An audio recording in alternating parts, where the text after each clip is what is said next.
you're ready. Sounds good. Mr. K. Sounds good, dude. We can do this. Skibbity boppa doo boppa doo boo. The Come Up TV. Welcome to the Come Up TV. My name is Catfish. I am joined by my good friend Nate Richter, and we have a very special guest tonight, a foreigner. Foreigner, that's for sure. Calvin Kosovich. Is that how you say your last name? Yeah. Kosovich. Do you have a middle name? It's Mark, which Mark. is, my dad shares the same middle name with me. Do you, in Australia, do you guys play the game where your porn name is like your middle name and the street you grew up on? No, but that sounds fun. What street did you grow up on? Adri. Mark Adri is your porn name. Yeah, I don't know. I don't know if it rings, though. I don't think it will be a hit. What's yours, Nate? Thomas. I was looking at the camera, like I'm making sure everything. I think we gotta move this camera. Sorry, this is That's okay. Yeah, Thomas, what street did you grow up on? I grew up on Edith. Thomas Edith. Thomas Edith. There we go. Dude, it feels like I'm in a room like. Oh where wait, so E.T. are we was talking at. porn names? Yeah, porn names. I thought it's your dog's your first ever dog and the street you grew up on, right? Okay. That's what I heard. Yeah. So what would yours be in that case? It'd be Smokey Edith. You know what I mean? That's a pretty fire name. Well, yeah, mine would be Nugget Adri. Mine would be Abbey Fifth Avenue. That's amazing. Goodness. You've had quite a ride, no pun intended, in the last couple of years. I was talking about you the other day, and I kind of described it as your scenario as basically the BMX American dream. Yeah, I guess so. Give me a little insight into your story. Well, I mean, yeah, growing up in Australia and then moving out here is a big transition. And it's a big commitment for sure. Where in Australia? Perth, Western Australia. What's that like? That's like a... It's a great place to grow up. Great place to ride bikes. Summers are amazing. You know, it's Australia, so it's a beautiful place to be. But, you know, after a while of riding, you kind of want to travel. You want to see things. You want to do something different. What was your scene like growing up, your crew that you rode with? It was massive. Really? Yeah, like actually insane. Like the skate park I grew up at was Kareem Skate Park. Okay. And known as the CPL locals. So like the Cream Park locals, that's what everybody it sounds like cream pie locals almost. Yeah, cream pie locals. It's interesting. It's a little sexual, but we got through it, you know. But there was like a scene in a moment where street riding was getting bigger and everybody was kind of brakeless and getting on the train system and going to downtown, going to the city. How did you get started riding? Well, skateboarding, Okay. I think, led me to it. Watching the bike riders at the skate park kind of go a lot higher and go a lot faster. What are some names that you remember from your area? Man, names? I mean, Jamie Murray, which is one of my good friends that I grew up riding with, he was probably one of the first people that I seen riding bikes. And then there's so many trail guys too as well that would come from the trails, which were not far, and go to the skate park, and the bikes are all dirty, and you're like, what the hell's going on there? And they're like, oh, there's trails over here. So that kind of got me into the trail scene and jumping and just kicking it with those guys. Was the internet alive and kicking when you first started riding, or were you still in the? Because I know Australia is a little bit not behind, but No, you they know, are. with the BMX scene being focused in the United States, were Yeah. you what was your inspiration getting started? Yeah, I mean, yeah, the internet wasn't really living as well as it is now. But a lot of the inspiration was mainly from watching the locals, like real life. So that's the biggest thing for me. It was seeing it in the flesh and kind of drew me from skateboarding to bike riding. And then after that, it was like magazines, and then you have props in your hand, and you're like, "What's this?" Like, you know, and everybody's watching Criminal Mischief still. You know, that was still a hit, and it was probably 5 years old by that point when I started riding. I didn't even know, like it was already old, and that was like a massive video for us. And then Animal, Can I Eat? You know, it I came think out. the animal influence in Australia, at least from my perspective, is pretty big. There's so many dudes that just Massive. are so into everything that Animal does, and that's more I think that goes along obviously with like raw street riding. Yeah. When did you kind of like make the jump from all right, I'm gonna ride skate parks to I'm gonna do stuff on street?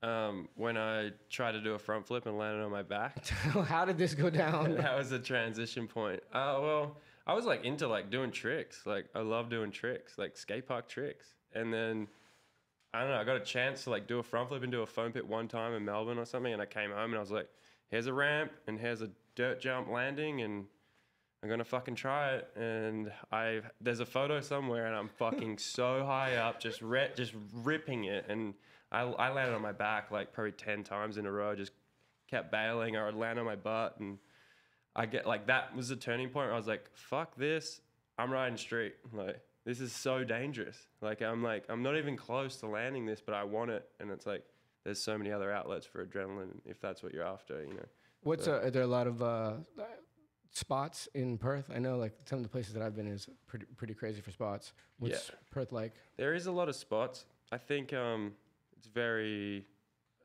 I guess, like setup orientated. Okay. So if you're looking for things that haven't really been done, it's not oversaturated because there's not a huge amount of bike riders or professionals coming through. So you do have a lot of choice on trick selection and spots, and I mean, it's accessible. It's easy to drive to spot. It's not stressful like, you know, big cities like LA can be.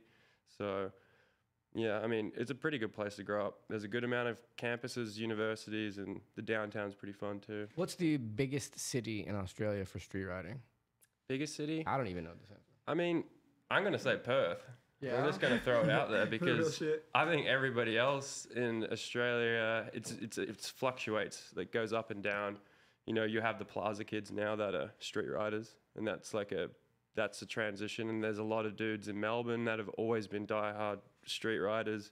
But I feel like Perth just had like a swing where like street riding was just core as fuck, and they just kept going with it. And there wasn't like a huge park scene, you know, like Brisbane does. Like, yeah.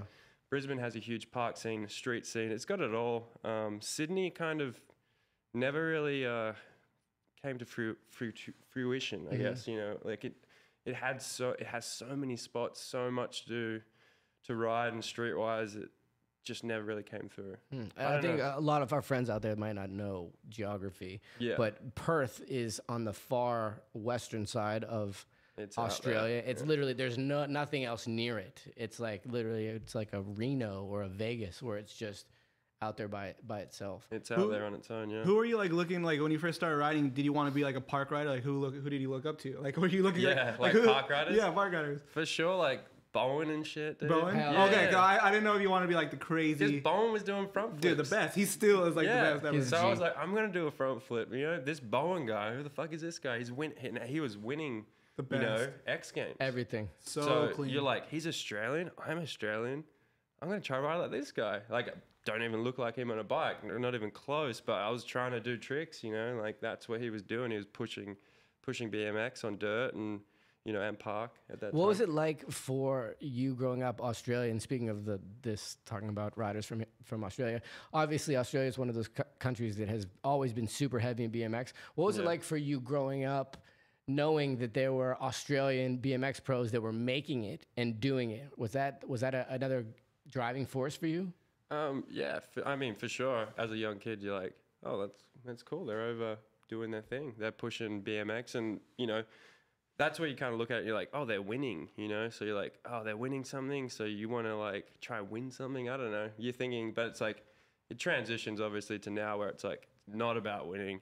It's about riding your bike, doing what you feel you want to do, and put your way out. Like you want to be yourself. You know, you don't want to try and win anything. You don't want to be in a contest. But back then it was like, yeah, you kind of like, as a kid, you're like, Australia's winning. It's like, you know, the flag's there and shit. They're still so winning. Like, they're like the best, and the best park riders ever. And that's why I asked, because from a street standpoint, I'm not really sure, but like with the parks thing, so many dudes from there shred. And they're I know amazing. like when you go to parks in Australia, there are little kids that are emulating these dudes. And it's you got to see it more than anybody, like, because there aren't a lot of dudes on Nitro Circus too. Yeah. So you probably see like the most insane but shit. that's the best part about it is like you see that this little kid is completely enthralled by this rider. They wake up, they would love to be that person, and that's something that like I didn't really experience in the States because you know the States is so big and there were so many riders from here. But I always thought that was it's fucked cool up thing. Crazy how insane the Australian park riders are now. It's fucking crazy. Like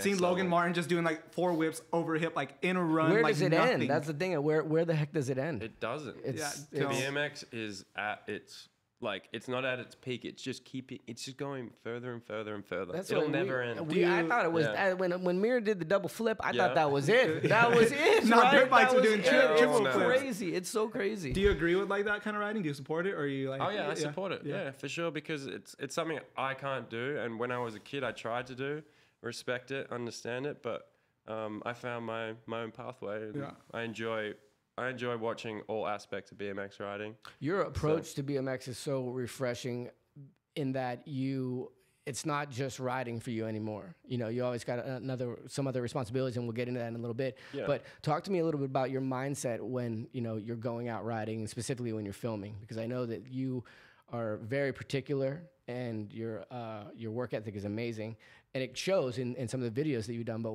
walk me through your basic mentality when you're going out riding. Yeah, I mean, now it's been pretty focused on working with a lot of the Vans riders. So I've been out filming with them, and then I find myself that my days off not filming those guys is when I really ride. So before it used to be, you go out and you just ride your bike, and you have a camera too, and you film people, they film you.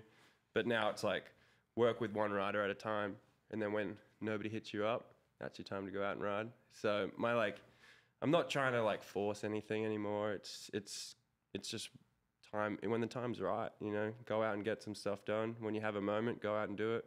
But what's more satisfying for you when you pull something, or you pull something and it came out visually the way you wanted it to come out? Visually, the way that I want it to come out probably never happens. Really? Because I don't have a filmer. I don't have someone that films me. Mike Mastroni was the best thing that happened to me last year. Filmed with him for Ride Headlights. That was like, just go out and ride. Here's the spot, Mike. Like, let's go. Mike sets up, and he just handled it. That was the first time I've really had that moment where I could not even bring a camera bag out. Talk to me about Headlights. The part's insane, but how did that all come to be?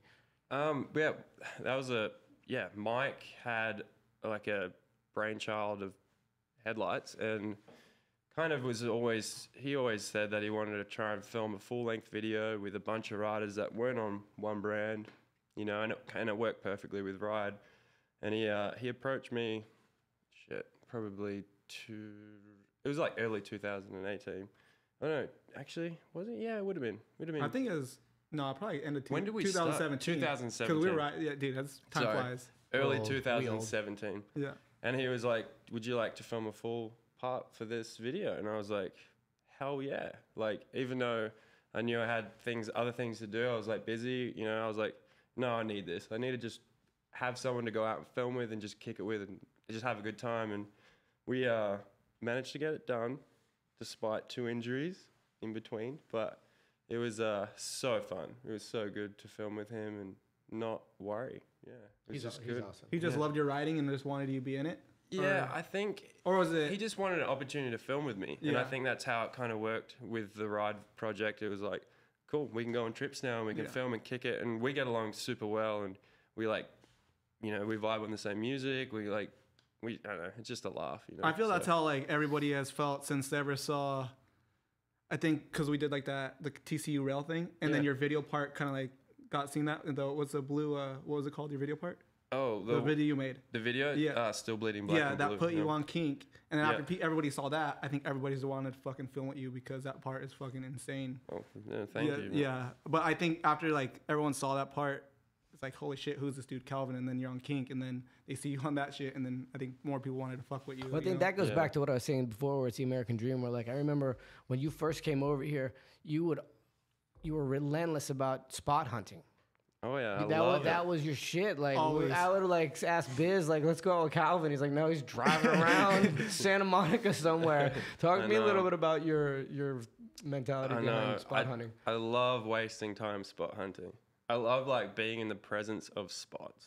I think that's like a huge, I don't know, like antidepressant for me or something. You know, where you don't have to do anything. You don't even have to get your bike out of the car. You just have to stand there and just physically feel something. There's something going on there. Yeah. You know, I don't know what it is, Pro but walking the spot does it, you know? Yeah, exactly. It's like pro walking, but it's like, you know, when you know, you get older and you just want to go for a walk on the beach. You know, that's like my walk on the beach, is just fucking looking at a spot and being like, fuck, have I got that? Would that work? Oh, and then you just walk around it and you just have this moment, you know, where your brain works, everything's working, and then you just walk away from it, and then you eventually decide whether or not you're coming back.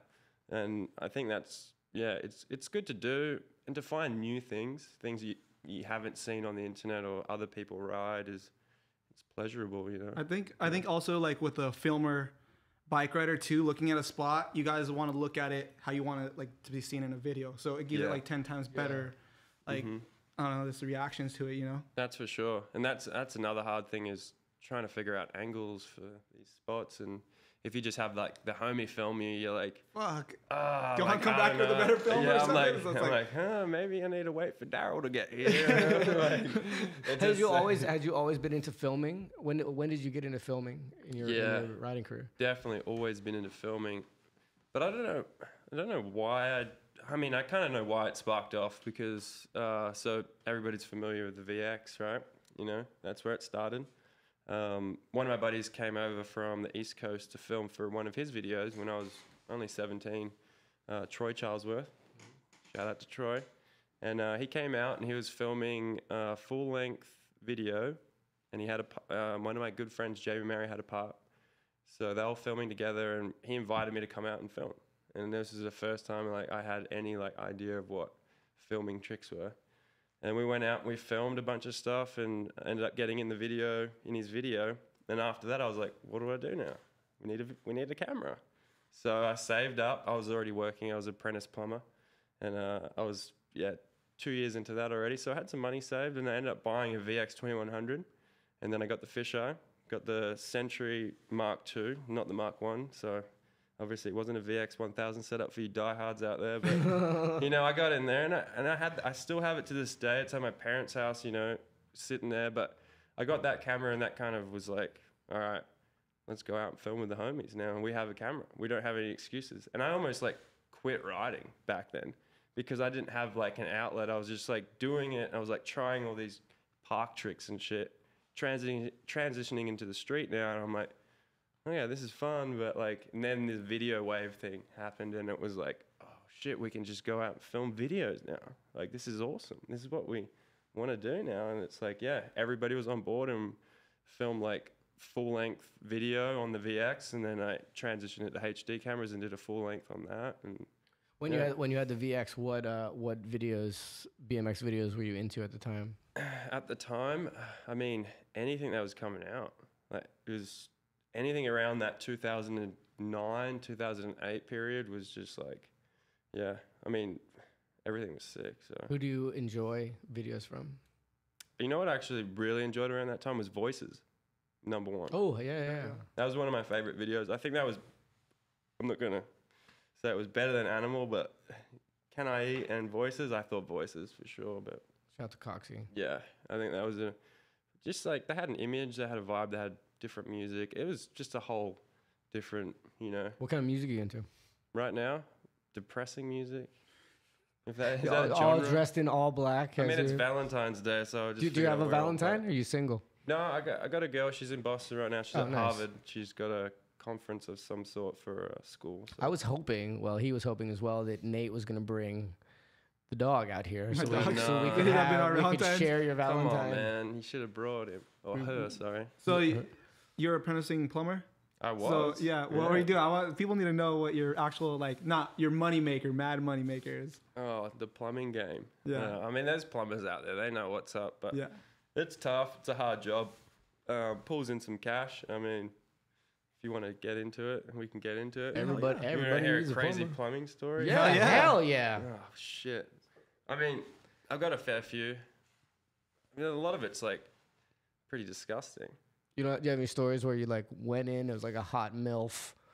That Didn't happen. need it or really? That doesn't. That's happen. never happened. You've never had a hot MILF that needed her pipes rearranged.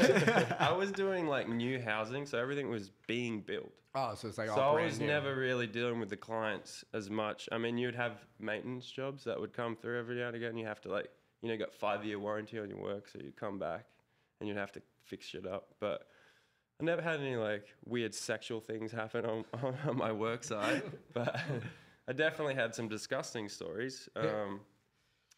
We can get into it for sure. Yeah, I mean, I've seen. What's the gnarliest thing you've seen on the job? I've seen sewage pipes backed up so heavy with so much pressure that when you pop the cap off it, the explosion and the sound is like, it's like a vibrating, it's like a bomb going off. There's that much weight of water and shit. And it goes up like a cannon, like it goes straight up, right? So there's no way of getting away from it. It's so dangerous. It's like if you like, I've seen it like on a digger, like on a machine, someone pop a cap off and that thing explode. And if you were there, if you were in the trench and you fucking pop that cap off, you would be buried in that like shit storm. Like I've seen that, and that was to do with the city sewer. That was nothing to do with like a personal house or anything. That's like 50 houses backed up. And I mean, I remember that day pretty clear. My boss was on the digger and he like put the scoop into the, he was like trying to move things. Hit that fucker. And like, you know, there's like a suction point where it goes whoop. He did that and shit just went all over him. Like it just went everywhere. And I was like, I'm out. I'm like, I'm done. That is not sanitary. Not at all. So that's gross. I had to get out of that vibe, you know? Well, that's going back to when we were talking about your work ethic that a lot of people don't understand. Like back when you first came here, I remember we were out and we had this conversation. I was like, what are you doing here? And you were like, I worked as a plumber for a long time. I saved my money. I wanted to come to California and do this. I wanted to ride here, and you did it. Yeah, I got somehow. I don't know how. Well, I mean, like that takes a lot of dedication, determination. Because a lot of people say, "Oh, I want to do this. I want to move out to California," but you literally like made it happen. How did you do that? I think it was just the amount of work I was doing back home kind of threw me into a point where I was like, "Yo, you've been working for 7.5, 8 years now. You're so young and you're just wasting yourself away. Like, get the fuck out right now while you can." Because otherwise it's like, it was either like buy a house, lock yourself in, never see this shit, or try this right now, see how long it lasts. Even if it lasts for 2 years.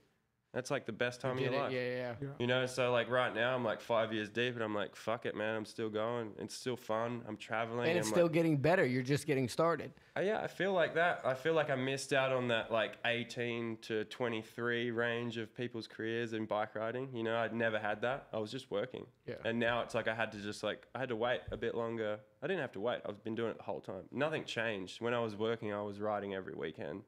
But it's like, now I'm like, I got time to like focus and keep it going. And like, I'm stoked, man. Like, I'm super stoked. For the longest time, I love telling the story about the kink GT thing. Oh yeah. Just because I think it's a testament to your character. Could you tell the story about how you were on kink and how'd you get on kink? I guess to start with. Yeah, kink was a tough decision in a way because I was writing for the set, which was Mark from Strictly. I don't know if you know Mark, but so that was his brand, and he was like my first, sponsor or whatever, and it was good times. The set was great. I wish that all worked out for him. You know, Nate was a part of that one. That's right. I joined because you were on, and then you left. We had good times, dude. Yeah. Shout out Mark though. He's a G. Wasn't there something crazy where there was like a murder or something to do with somebody? I can't talk on that because Mark is my friend, but Mark is clear of anything that went wrong, and he's all good, and he's living in Phillip Island right now. He's I'm excited to go catch up with him and see him. So heck yeah. But yeah, I can't touch on that one. That's okay. So you're on the set. Yep. And then on the set, and Mark's the man. So he's like your boy. So it's like breaking up. You know. Of course. You get this weird email from this guy J Rowe. You're like, who the fuck is this guy? You know, you don't know who it is. Sounds shady. Sounds very shady, J Rowe. Yeah, and then you kind of have a quick conversation. You're like, I'll think about it. And then a few months goes by and you're like, fuck, I really want to just go somewhere. I want to go to America. This is an American brand. It makes sense, And at that time I was getting flown Vans shoes. So I was like, between Vans and Kink, they could probably help me figure out a way to get there or whatever, whatever I was thinking. I could financially get myself here, but when it comes to visas and all that shit, not that I knew, but it hit me like right at the end. I was like, fuck, I could get a visa and move. and get out of this shit that I'm in right now. Which I'm not in shit. I'm just like a plumber. That's just. But sometimes when they pop the cap, you're in some shit. Pop the cap, you're in some shit. So I sat on it for a while, and then I ended up calling Mark, and Jay came to an agreement. We were like, we'll put you on the AM team, and we want to work with you, and we're going to go to Mexico City. And I was like, holy shit, like culture, like what is culture? I'm from Perth, it's just surf community, and like there's nothing going on as far as different culture. So I was like, yeah, let's do it. So I had to break up with Mark on the phone, and he thought I was joking. And I was like, no, I'm not joking. I'm going to ride for Kink. And he's like laughing. He's like, fuck, Kink. Like, whitest team alive, like literally giving me shit. And I was like, fuck, man. Like, I was like, I got to do it, man. I got to do it. And I did it. And it was for the better because, everything that worked out, didn't work out with the set. It went to shit, it did. It wasn't Mark's fault. It was kind of just a combination of things. And he was paying the riders a lot of money, and he had a filmer, and he was paying them a lot of money. It's the BMX industry. Yeah, he put out a lot, man, and he paid everybody, and nobody got butthurt. That company left, it left like good terms, So, yeah, and it was hard, but that step to go with Kink and meet all the dudes I've met now is like best thing ever. For sure, like ever, for sure. So you're riding for Kink, and then another opportunity presents itself. Well, yeah, that was later on. That was like 3 years down the track. Or so maybe you were 4. like, so you were like AM for Kink. Yep. And then you moved here. What year did you move here? I'm just going to say 2014. Okay. Which makes sense because it's 2019 now. Yeah, 2014. It's like my 5th year coming up like in the next month or 2. Okay. Which is absurd. Like I'm like sitting here going, fuck, man, 5 years. But you're on the AM team for Kink. Yep. And then for a couple of years. And then another opportunity presents itself. Yeah. So Ben Ward, he approaches me and just letting me know that he's going to be starting his team, rebranding, I guess. And I was interested for sure because, there was some money to be like thrown around. And I was like, that'll help me while I'm here. But when I kind of met everybody and realized the deal and the contract, you needed to wear a helmet. There's a lot of rules and like, not a lot of rules. There's just one fucking rule. I just didn't want to abide by it. Right. And I'm not gonna like cash a check for a fucking helmet. I'm sorry. And like that's why I think I've got so much respect for you for that. There's no need to be put in a situation like that. And much respect to Ben. And I thank you for the opportunity and all the dudes on GT and all that. But it's just like, yeah, it wasn't my thing. And you're not knocking people that wear helmets either. No, it's something like, and we've talked on this before. This is a big issue that it's almost like wearing a seatbelt. If you don't want to wear a seatbelt and you get into an accident, it's your own damn fault. If you're an adult, yes, kids, wear your plus. damn seatbelts. 18 plus. I still use a child's seatbelt. Hell yeah, me too. Shit. I grew up wearing a helmet on my bike, for a long time, and those are my learning years, And once you realize, you want to not wear a helmet anymore and you feel comfortable, or you know how to crash after all those crashes, you can take that step if you want. And if not, What's your main reason for not wearing a helmet?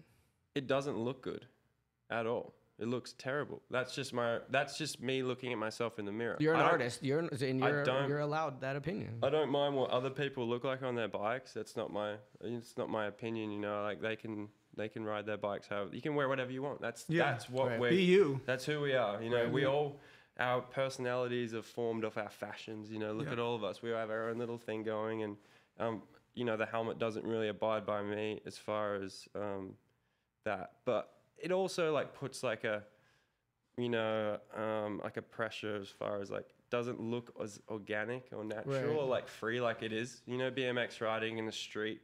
For the street stuff. It's just get on your bike and go ride and just be free from all the things that like stop you from being free. Right. And I think like that, a helmet or a fucking knee pads and all that shit is like stopping you from being free. Just strapping up, and now you're going out there to like, let's go get it. It's like, no, we're just here to go ride, and like, don't make it feel like there's too much like weighing you down. What would you say to the people to say if you hit your head or you slam on your knee, that could take you out forever? That's a choice you're making. That's yours. I like people like for me personally, it's your choice. If you're old enough to make your own fucking decision, that's on you.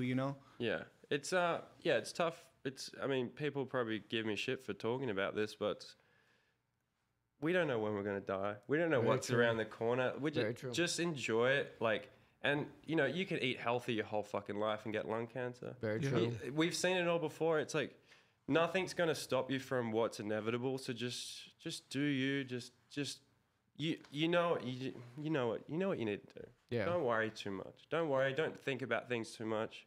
Just go out and enjoy your life. That's all you got right now, right here. Fuck it. There you go. Yeah. So you said no to GT. You were on GT for a day. One day. He was on for one day. You had a whole bike? I had to try it. No, I didn't. I was still on my other bike.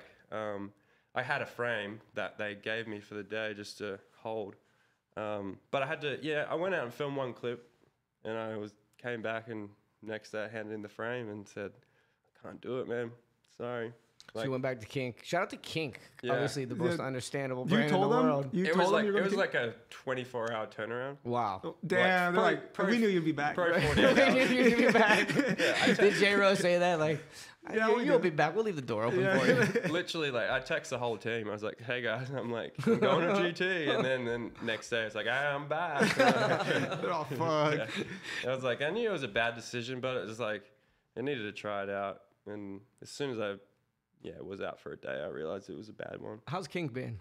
So good. Yeah. They're one of the coolest brands to work for and ride for and just hang out. Like, not even a brand. We're just fucking friends Bunch of riding dudes. bikes. A bunch of good dudes. Yeah, it's a brand, obviously, but it's just so much more than that, I think. So, yeah, everybody's cool. And Jay and Daryl are coming out here on Wednesday. Oh, we'll get them out here. We'll get them in here. So, yeah, we'll be back in the studio. I'll be We'll do sitting it. over there watching Do you ever them. get to ride with Nathan Williams at all? Have you guys got to work Yeah. together yet? Yeah, me and Nathan have been going out and just because his girlfriend's out here in the valley, so he's been coming up here a bit, and I think he's gonna make the move. Heck yeah. From what I've heard, he's gonna from San Diego, and we've been riding plazas and going out filming, just fucking around when we can, obviously, because everybody's schedule's so messed up. Right. But Yeah. definitely lots of Sheldon sessions and Shovel kinda- side. yeah, good. So let's delve into the big thing is vans, and this goes back to me saying you're living the fucking American dream. Yeah. BMX rider from middle of nowhere, Australia, wants to be a big time pro. Not only to become a big time pro, full sponsorship, you got a pretty cushy job at Vans. How'd this all come about?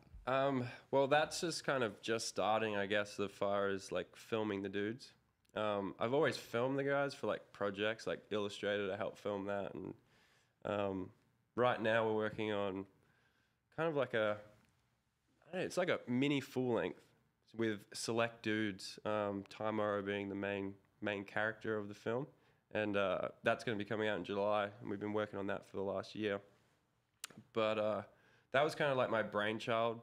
Like I was like, I want to do this project with these dudes, and Jerry at Vans was just like, yep, just go out and do whatever you want to do. And it's kind of got to this point now where like I had a meeting at Vans and they didn't know that I was doing this. So I was like, oh shit, it's ready to go for July. Like It's got to be crazy. Vans seems like it would so be laid back. so many like people there. It's just a very big company. There's a lot of people, and it's they don't speak my language. They don't speak any of our language, but they mean well, and they're here to support us and BMX, which is really fucking cool. I always sometimes wonder what the Vans BMX program would be like without batters. Like if there was somebody that didn't get BMX like he does. I mean, yeah, you never know. You never know. You guys have been doing crazy stuff too. You've got all, what's all going on this year with Vans? I mean, you got the Pro Cup series, which is... Have they announced all the stops? I think it's the same stops as normal, which is Malaga, Sydney, Huntington Beach, obviously, and then Guadalajara, I believe. Ooh, but wow. I think it's 4 stops all up. Don't quote me on that, but it's that will all be in effect. I'm pretty sure we're going to Australia in April for the Sydney one, so that's going to be really cool. And that's at 5 Dock Skate Park, which is That place is dope. fucking dope. Yeah, Yeah. that place is awesome. So yeah, Pro Cup series. We've got shoes coming out. Like new Kevin Pryze's shoe just dropped, so that's like been huge because it's a BMX sole Right. now. So we have a BMX Shout out to shoe. Kevin Peraza. Shout out to Kev Hey, Peraza hey. putting us Mexicans on, There son. it is. Yeah. There We it out is. here, bro. There it is. We out There here. it Doing is. it. Mexican dude. gang. How did you get on events? Because that's a crazy story too. That one goes way back. Yeah, take it back, bro. That one goes back to Perth when the Van skate team was out filming for Propeller, which is their full length that they brought out. I just ended up meeting up with Chima, Ferguson, and Dustin Dolan.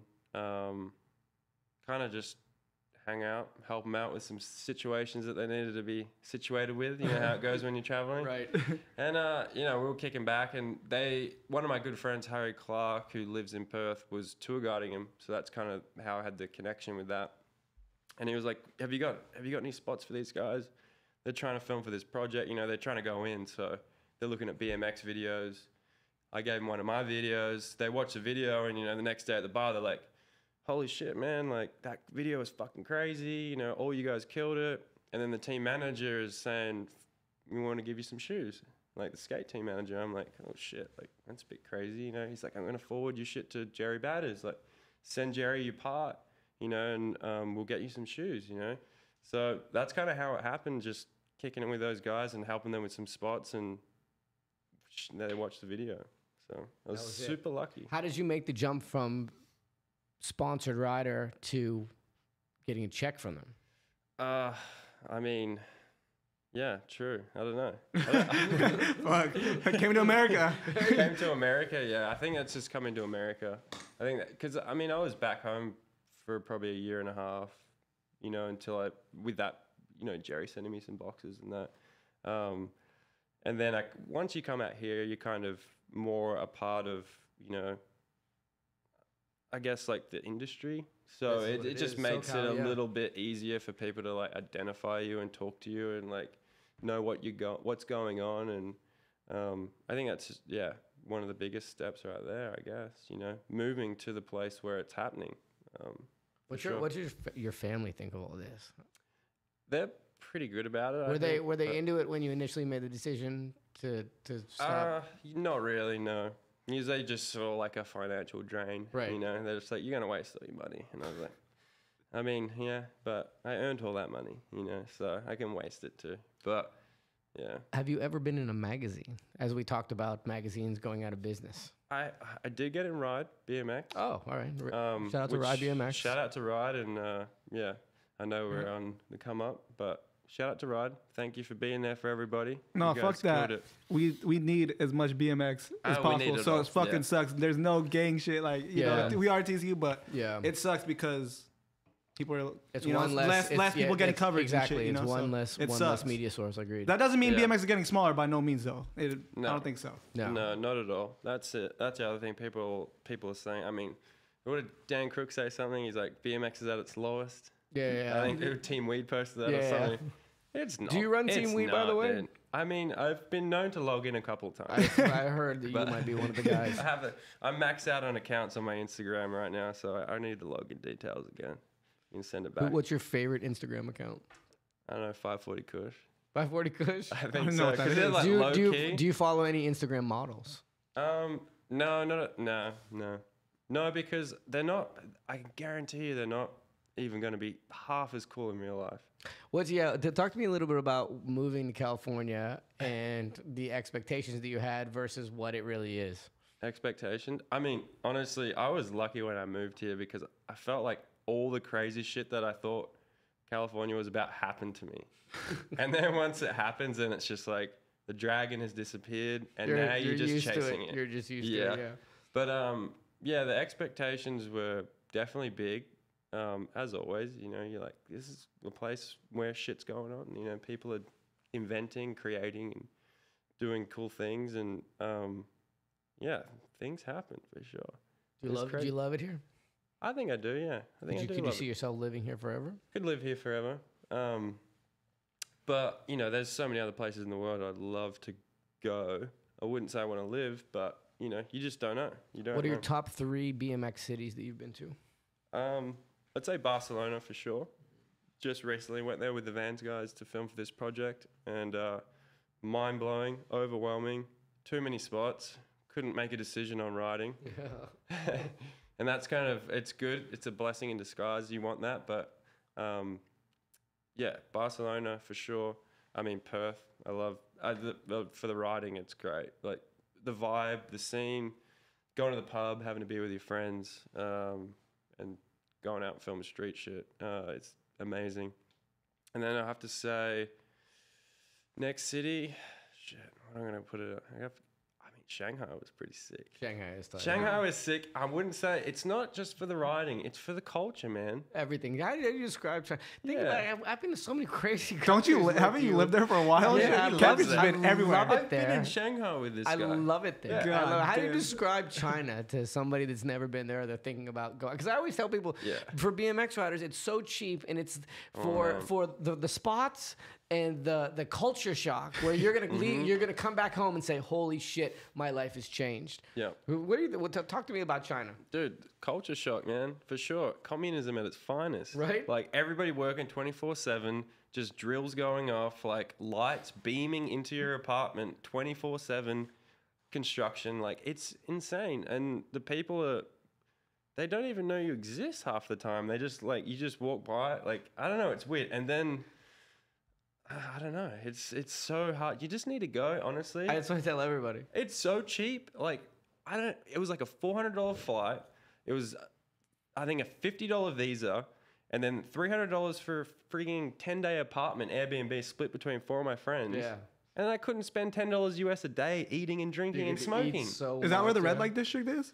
It's insane. Do they have one? You can get the sexy massages. What's that? You can go and get where you go in, you get a massage, and at the end there.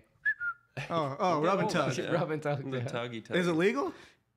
Kind of. It's like so prostitution is legal there. Kind of.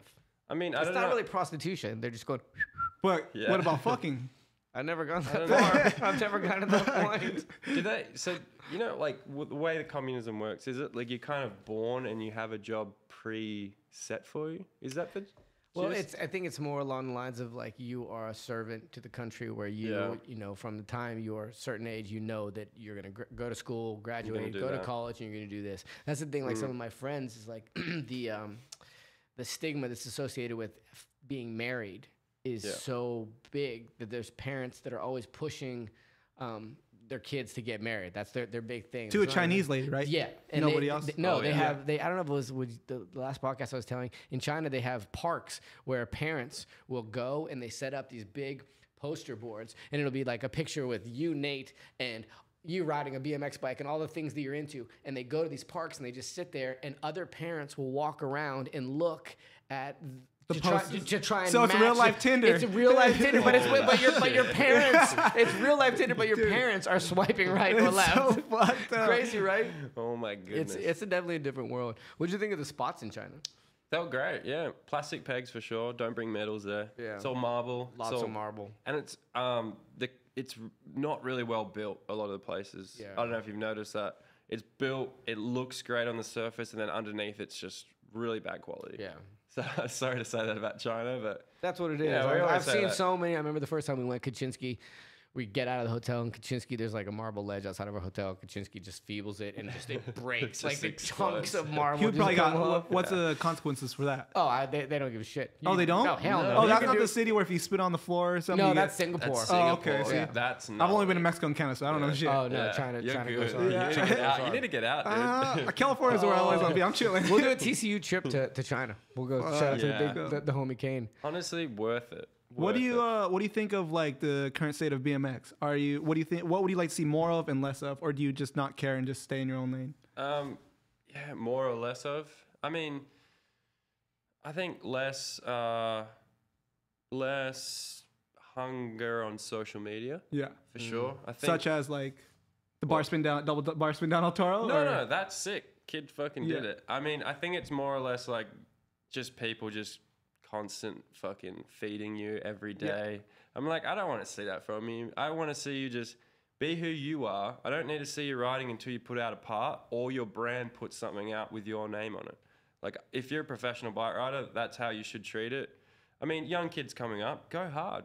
Push your social shit, you know, to get a chance for, like, people to follow you, the bigger name pros to follow you and see what you're doing. But if you're a fucking established pro, like just chill the fuck out. I think it's opposite now. Wait. I think kids go so fucking hard now. They get sponsored, they turn pro, and they just quit fucking doing anything like at all. They just stop with it because they're not content with the couple $100 that they thought they were gonna be making $1,000. So like, oh fuck this shit. But it's like, I don't know.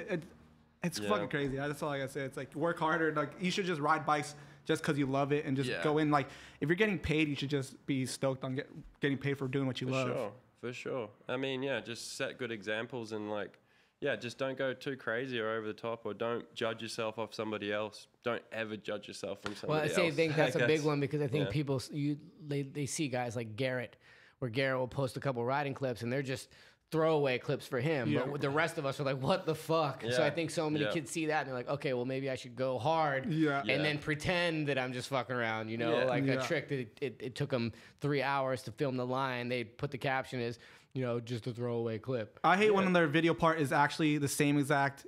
There's no hype in the video part. You're like, this is exactly what your Instagram's posting. So it's like, that's there's no what hype. You're saying. Like, there's exactly no what you're hype. saying. Like, just chill out and make people wait. Yeah, exactly. And there's just, you want to be able to contrast your riding from your social media to your video parts for your brands that you ride for and represent.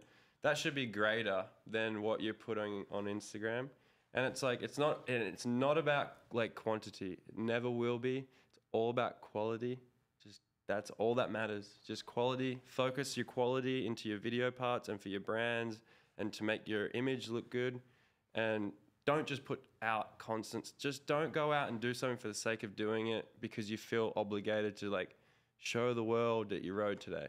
Yeah. We don't mind if you have a day off or you want to just have a photo of your chickie babe. It's Valentine's Day. Just take a photo of her. Chill. Just boo up, dude. Where's our dog? Where's that? Where's my boo at? My dog, my girl. Just like that. Yeah. What equipment do you shoot with now?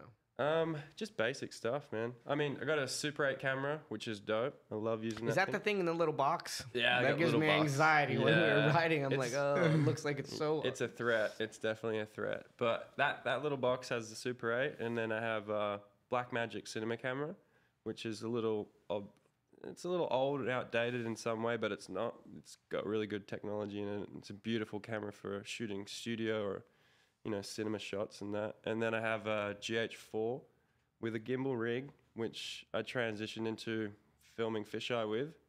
A lot of people give me shit for, but you got to do different things. You got to mix it up, and BMX is progressing, so should the filming. Freestyle BMX is getting to a crazy point, and I just want to like make sure the dudes, look good, have a cinema approach, have a good little vibe. You can get close with the gimbal. Don't worry about that. Who do you like filming with? I love filming with Dakota. Dakota's the man. Filming a lot with Ty too. I wouldn't say it's the funnest to film with Ty because it's Ty Morrow. He's got opinions. He's got time management skills that he needs to work on. Sorry, Ty. There's like a lot going on, but he's the man. And we go out a lot now, and we're like 2 miles from each other, so we're out like every weekend. But yeah, those two for sure. Andrew Cass as well. We've been going out a bit. Cass. We're gonna get him in here. Cass has definitely got to get in here. He's sick, dude. But yeah, I mean, the LA scene is definitely small right now. A lot of it's more Orange County based and like the Long Beach crew still. But between Ty and Andrew, myself, and Tony Naya too. Tony Naya has been going out a little bit now. So we've been back. We've been filming some shit. So Tony's back, getting some shit done. That's really the crew. Kadja, he's out here. He's back out here. Yeah. Shout out to Jeff Kadger. Jeff Kadger's out here. He's like living in Hollywood. He's all booed up with some chickie. I think. I don't know. Of course he is. Of course he is.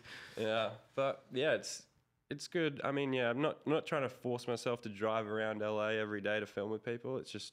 You don't have to. Yeah. You walk out your door and you're fucking. That's exactly what I want to do. Just walk out my door. You're not that far from here, right? You're like right down the road. 2 miles, 2.5 miles.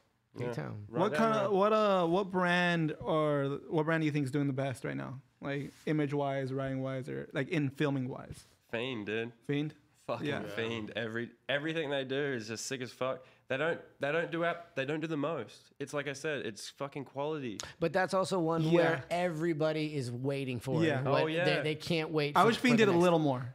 Like I wish they No. would do a No, little see? more. No. For me, Less like is more. because it is though. But My I art wish it would teacher drop. said that, dude. I Less is agree more. because it's fucking Garrett and the whole team. But I wish it would have like one video every 2 months, like even just a little minute or minute and a half, you know, just to fucking like, yo, that's what we're Shout on. out to Tony. Well, yeah, Ennis. hopefully Tony, Tony- you're the G. Hopefully Tony's listening to this and he's gonna take your advice. Not and- Tony's sick too. He's It's just so good, you know. You're like, what the fuck Right. are they up to? What Yeah. are they up to? That's the best part. It's gonna bang you over the head. That's for sure. And I think you just look at their social stuff as well. Like Tony is behind social, and Kevin, I believe.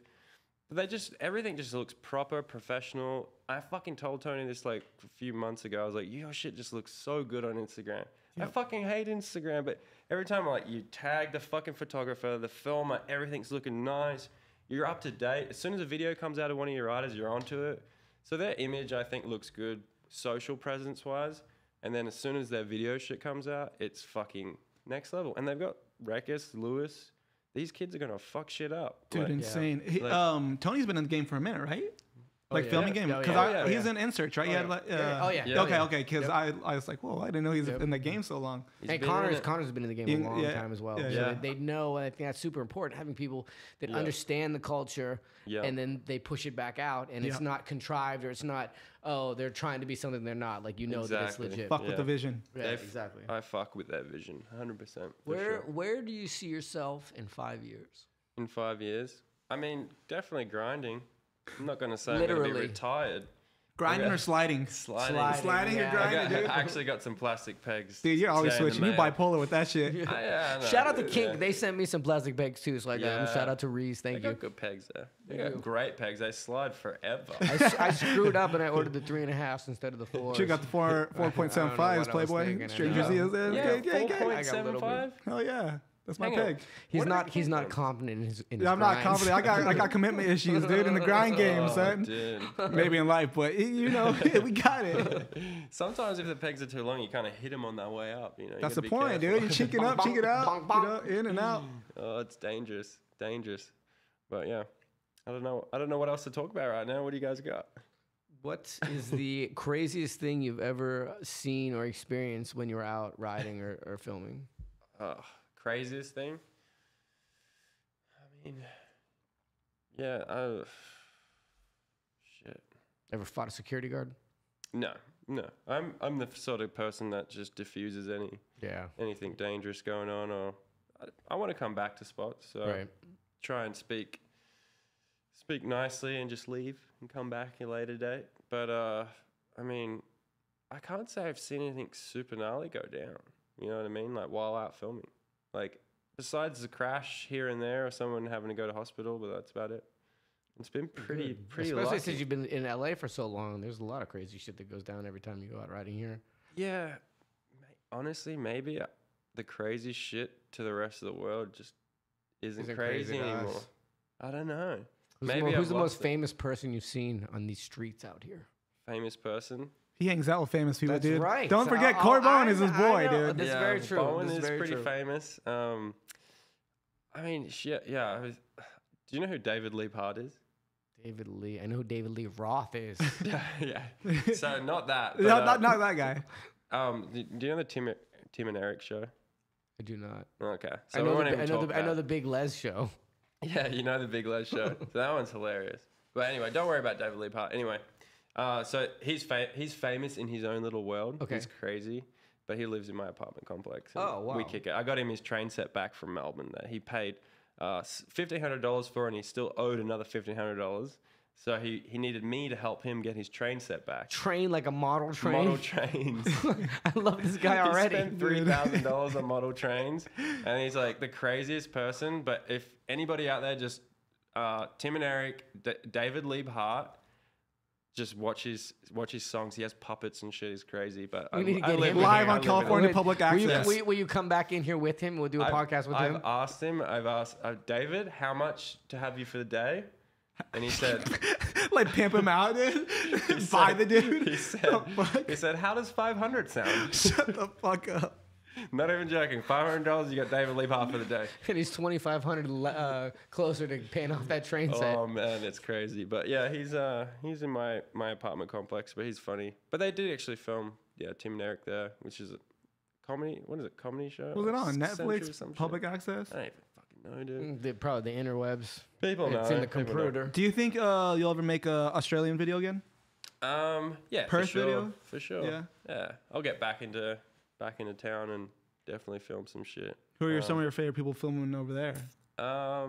Definitely Callan Stibberts. Yeah. He's fucking crazy. I don't Who's know the if- most underrated Australian street sick. rider? Well, him for sure. Yeah. Yeah, but he just needed to come out here and he just didn't. He just wanted to stay in Perth, which is fair enough. And he had a job and shit. And we were like, he came out here like earlier this year and just tried last year and tried the craziest thing ever. 70 stair handrail. Shut the fuck up. A 70 stair handrail? I'm not even joking. Is there footage of this? Yeah. Has there's anyone footage. seen it yet? No one's You seen got it it on your phone. I've got it on my phone. We're going to watch it as Yeah. soon How as close this- did he I'll get? show you guys. He went down the set. So he would get off at about 40-something stairs and then blow wheel sets. His wheels would explode. Because he didn't on try the going over? stairs. If he went My over, mind just he melted. would die. A there's like- 70 stair handrail. 70 stairs, yeah. Dude, It's a straight or is it kinked? No, dead straight. Oh my God. And Yeah, it's the one in steep. Manhattan Beach, isn't it? Yeah, Redondo yeah, Beach. Yeah, Redondo Beach. It was Instagram famous by one guy going down on a cooler lid on his chest. So if you've ever seen that, he just goes down on his chest and it's like 70 stairs. And he saw that and was like, I'm going to Going go down. there and fucking try to grind the rail. Is that's there next to it. like sand on one side of the rail? No, it's like fucking, yeah, it's like sand and tree, like It's a bushes, cliff. And then on the very left of it is like pylons, huge pylons. So if you go left, you just die. What? Yeah, it's the most absurd thing ever done on a bike. And it's, Do you have an image of it on your phone so we could show the camera? Can we with just show like the just image? a picture? I of mean, what- I definitely have a fucking video. Is this of it. video I don't know going? if you want- Can we show the world this? This Just is show them a Calvin's picture. interview. I mean, I think I can just like briefly put it on, like just to show the size of the fucking thing. Yeah, let's That's just see the fine. size. Um, Del This Toro, can be little the- bitch. this You can hear be the that, El thumbnail. Toro? You got a fucking rival, son. 70 stair 70 stairs, handrail. bitch. I mean, yeah, 70 stairs. Is I gotta follow this dude right the fuck yeah, now. Is Callan Stib, Call. He's savage, bro. Stib. He has a nice beard too. Yeah, Heritage fucking like it's like so big Let's see, that let's see. you can't even. What? Bro. Yeah, but watch this one. His fucking Bro. bike Wow. explodes. But So he's he gone does down the the whole rail. thing. Shut the fuck up. Can you show? Let's can show we- him the can we- stair set. Just show him the stair set. Yeah, let's show Just here, show let him me see. that, dude. Let me. Dude, he's here. going so fast. I think that's ready to go. Can you play it? It's out of focus, but you can see how many stairs there are. Is he 70 allowed to stairs. play it? Can he show him it, or is he using it for something? gotta wait. I mean, we're gonna wait on Yeah, it. you but gotta you wait can on see that. That's how fine. big That's it fine. is. They can That's see too it. epic. As long That- as we had the reaction here, that's See, all and that that's matters. what we were talking Dude. about. You don't give him everything. That's Yeah. why you only hit El Less Toro, is and then more. you go Less to is that. more. Yeah. What's the name of that stair set? That's the new El The Toro. Callum set, dude. Well, yeah, it's- Holy. Why you guys? fucking You have to insane. do it before you claim it, right? yeah. Well, his fucking bike, he broke fucking 4 wheels. He broke a set of cranks. Like it's no joke. Does Like, he ride was, for anybody? Odyssey and Colt. He's like hooked up. Holy Yeah. fuck. Get If him he out came here. off early, he's Odyssey- going to Gonna die. die. Honestly, Yeah. Colt fly his ass back out here so he can just do this. Yeah. Dude, Seriously. I can't Yeah. believe I just saw that. Dude, It's fucking gnarly. think about how fucked that is. He's Yeah. going like 300 miles an hour. There was a stair set like that where some dude, it was in Ride, where the guy like jumped down and firecracker down. But Oh, shit. it wasn't. I think it definitely wasn't that big. But I've never seen anybody do a rail that big. What do you think of Nobody has. firecrackers in the game? Fuck. Firecrackers? Yeah. I mean, they're fun. Really? Yeah. You like them? They're fun to do, for sure. Yeah. Okay. What do you think? I think they're trash and nobody should ever do a firecracker. Keep that shit in mountain biking, not in BMX. Mountain biking definitely makes That more shit sense. in mountain bike is dope, but Yeah. BMX, weak. It depends on how much air you have in your tires too. If you run low pressure, it's not that bad. If you run, You wouldn't even feel I it. just would you? think What it's size? How much pressure you run in your tires? 55. What do you run, Nate? Man. Anywhere from 20 to 35. Oh, you're in that new school fucking Jeez. shit. Motherfucker, dude, I've been motherfucker. riding. That Don't goes new school my slow. ass. 2.4s fucking. He's from Nah. New Mexico. Yeah. He's used to riding with flat Yeah, tires. we got fucking thorns everywhere, bro. Oh, We got man. nothing. Yeah, Is there that's anything you want to keep going or? Do you have any thanks? People you want to thank? Yeah. Shout out to obviously Kink BMX and Vans. and local BMX shop in Fremantle, which is a great shop. They've always supported me and fucking hooking me out with tubes for when you get a thorn. And big shout out to Chris Doyle, my dude. Oh shit. Yeah. That's a crazy story. Oh, That was a... let's talk about that. thought we were gonna avoid it. No, No, well, yeah. I thought about it earlier, and then we got wrapped up. But Yeah. honestly, and the people that don't know, I'm not trying to put you on the spot or anything. You saved a BMX hero's life, and Yeah. that I didn't save it. I didn't save Your his life. quick thinking. Well, I'll let you tell Yeah. the story. What If you want exactly to. happened? Well, yeah, it's fucking gnarly, man. Yeah, Doyle was just so healthy, dude. He's the dude. He's the fucking dude. Yeah, he was Can you give us a rundown of the whole day? Like kind of like how from your hometown, dude. Yeah, okay. Tell the whole story. Bad things happen there. Albuquerque. So give the whole story if you want to. We were out riding a ditch. That was fuck, man. I don't know the location, but I know it was like fucking 15 miles away from that hospital. Yeah, from Which UNM hospital. Yeah. Okay. So you have to guide me kind of where we're at. But we're out in this ditch. Boys were riding, shredding. Doyle like tucked in his shirt. I don't know if you've seen that photo. Doyle tucks in his shirt, has a cigarette. Yeah, that was awesome. So that was this is that day. Okay. We're all just joking around, and Doyle was like fucking, giving me shit like, I'm fucking hipster, and I'm Calvin today. And I'm like, fuck you, dude. Like, so he's doing that. Chad's getting clips. Like everybody's having a good day, and we're like, let's go to this other school. We go to this other school, which was, I don't even know, probably 5 miles from the ditch. Chad got a clip, and Chris was like, I might go try this War Out to Whip again, which he tried the day before. And we're like, yeah, fuck it. We got like an hour left of the day. Let's just go there and just see what happens. So we went there, which was right in that area, right near the hospital and everything, which was fucking so lucky. So we're there, and Chris is trying to do the War Out to Whip, and he gets super close, and he just burnt himself out because it's just full speed pedaling, waiting for traffic, and it was a stressful situation. And we're all, waiting, like standing up. I'm like taking photos from the other side of the bridge. It's like this big overpass, and he was like, fuck it, we'll come back, I think maybe he was even like, don't worry, I'm done, for this one, because he tried it the day before. And we were walking back to the car, and we get back to the car and open the back to like load up to go home for the day. Chris just went down, like out of nowhere. And I like look over my shoulder, and like Travis, like he fell into Travis and then fell into the back of the car, and then he went down. I was like, holy shit, like he's like straight away I was like, he's just fainted, like I don't know what to do. He's fainted. So I'm like, I just like went down, like grabbed his head, because he hit his head. He just took his helmet off too, which sucked, because if he had his helmet on, he wouldn't have cut his head. So there's blood going everywhere, and it's going down his mouth into his ear, and I was like, fuck, now he's like bleeding. Like, I thought it was coming out of his mouth. Yeah. So I'm like, he's having a seizure. He's having a seizure. And when I was younger, my brother had seizures, so I kind of like knew how to like, be responsive and whatnot. So I was like treating it like a seizure of some sort, because he was convulsing. And I was like, I don't know what's going on right now. He's like clenched in, it's like hard to try and, you don't know what the outcome is yet. You just think seizure. That's all I thought. Yeah, yeah. No Did you didn't know that he had heart issues or anything like that? No, I didn't. But, Daryl and Jay did know. It's not something that you talk about that much. Yeah, I mean, yeah. between those guys, know. they would Yeah. know. And, anyway, it kind of got to this point where he was breathing so heavily that he stopped breathing. And I was like, holy shit, dude, he's not breathing. So we just flipped him onto his back, and he just went blue. Like, he just disappeared. Like, it just went, and I was like, what's going on? Like, from a healthy guy trying a War Out to Whip to this, and like blood all over his face. It's like, Jay's calling 911, and it's just like, we just started doing compressions, because there was no pulse. Chad's trying to get a pulse. I can't get a pulse. Did you know to do compressions? At that point, I didn't know when to go in to do compressions. But you knew. But you knew you had to start something. You have to. It's like you're looking at somebody that's not there anymore.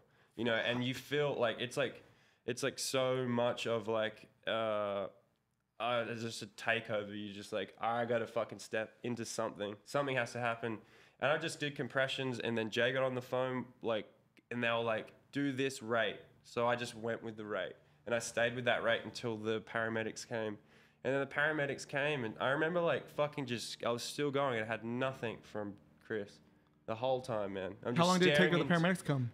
Dude, I don't know, 5-10 minutes. I don't know. It felt like my legs were jelly, and I was just like, you can't get his heart started at that point for what he went through. He had like sudden cardiac death, which is like you basically like you can't physically get that heart going. You need like the rhythm of the electricity. Like, I don't fucking know, dude. I'm like, I couldn't get his heart started. So all I was doing was just like making sure like there was fucking something going into like I kept the blood pumping. Yeah, it was insane. So that was just going on, and his eyes were white, and I seen him take his last breath of like it just like vapor. Like it's heavy. Like it's one of the gnarliest things you could ever go through, and the whole team is crying. Like, we're all fucking emotional. Like it was just fucking. It was insane. And I remember like the paramedics coming in, I was like, fuck it, I need like some relief because I'm just so fucking like dead tired. Yeah. And they came and they literally like didn't do anything. They like stood over him, and I'm like, fucking do something, man. Like I know that like nothing's happened in the last 10 minutes, 15 minutes. Like, and they're just like so like just fucking like, I remember that, and I was so mad. I was like, fucking get in there, dude. Like, what the fuck? Like, and then they did, and I remember watching, like, I was smoking a cigarette watching, and they just couldn't get his pulse back. They were just trying for another 10 minutes. Were they trying like the electro pads? They were like everything, dude. And they're like, it was like going on and on to this point where I was like, I know what just happened, and I know the time frame, and I'm like, this isn't a good outcome, like at all. Like I was sitting there going, this after is 10 not minutes, a good you've outcome. already realized. After 10 minutes, there. you know that like he's dead. I'm staring into his eyes, getting nothing. For fuck, and then they're going, and I'm like, holy shit! And like the dudes are like, he's gonna be okay, and like we're like, yeah, he's gonna be okay. And I'm just sitting going, fuck, man, didn't get anything from him, and they didn't get anything. And I'm like, I know how this works, but it's fucking Doyle. And that motherfucker came back to life because he's a fucking boss, dude. And he's so healthy, and he looks after himself, and he's just driven, dude. And one of the most fucking luckiest situations of all of our lifetimes. Yep. That man right there. It was a miracle, dude. Like, he is so healthy and strong. And that was the biggest part of him getting back and coming out of that induced coma and just being like, what are you guys doing here? And we're like, motherfucker. Whoa, I couldn't imagine. It was insane. Oh my God. Insane moment. And it was heavy for everybody, man. Like, we were all a wreck for like 3 days. He was in a coma for 3 days, in and out. And, you know, he's like, we heard he tried to rip everything out one day, and we were just like, yes, like, you know, the worst is like, there's something going on. There's like motor skills, you know, he's like, so that was heavy, man, for everybody. Well, I also think that like the good thing about it is, and after he got okay, you know, he had posted a couple times telling people to, you know, go get certified, CPR certified. And even if, I know, and BMX riders are inherently lazy, but even if you don't want to go get CPR certified, just go to the Red Cross website and just look. So you know that, because again, in our industry, these things happen. Yeah. And if had none of you guys known to do that, you're all just standing around watching him turn blue, Chris Doyle wouldn't be here.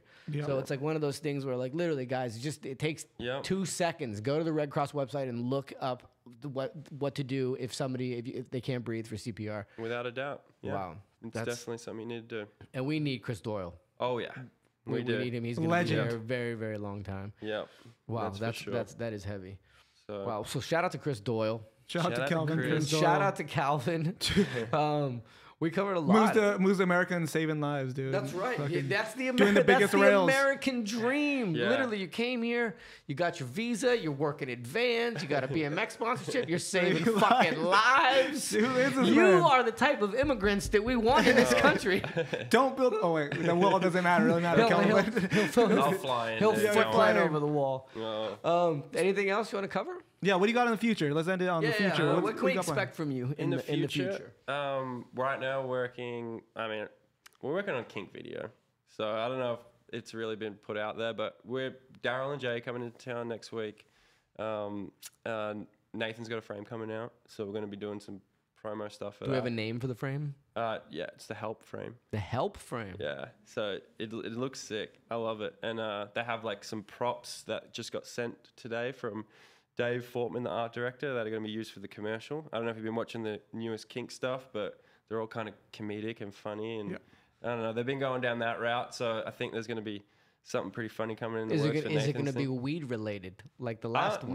No, not weed related on this one. But I heard the storyboard today and it's pretty good. So I'm going to leave it at that. But we got that to do next week, and then we're going to be filming for the video. So good times with the Kink guys. Looking forward to that. And then the Vans project, Ty Moreau, has some stuff coming up. I can't say exactly what it is, but we have a video to promote everything that's going on. And there'll be Travis Hughes, Dakota Roche, Sean Riccardi, Andrew Castaneda, Bruno Hoffman, myself. Hopefully get some Dennis footage. And Lacey's going to be in town next week. So just trying to like bring the BMX street program together into one video. And you're the dude to do it, for sure. You definitely are the dude to do it. Yeah, I hope so. Yeah. Congratulations on everything. It's awesome to watch you go from this guy from Australia, this plumber searching spots in the late night hours, to everything you've accomplished. Can't wait to see what you have in store for us. Thank you, dude. We fuck with your vision. We fuck with your We vision. fuck with you guys' vision. You guys are doing the best right now. Thank you. Yeah. Guys, thanks for watching TCU TV. Like and subscribe. Follow all three of us on Instagram right here, and leave some comments about what you think of Calvin. We'll see you next time. Peace. Adios.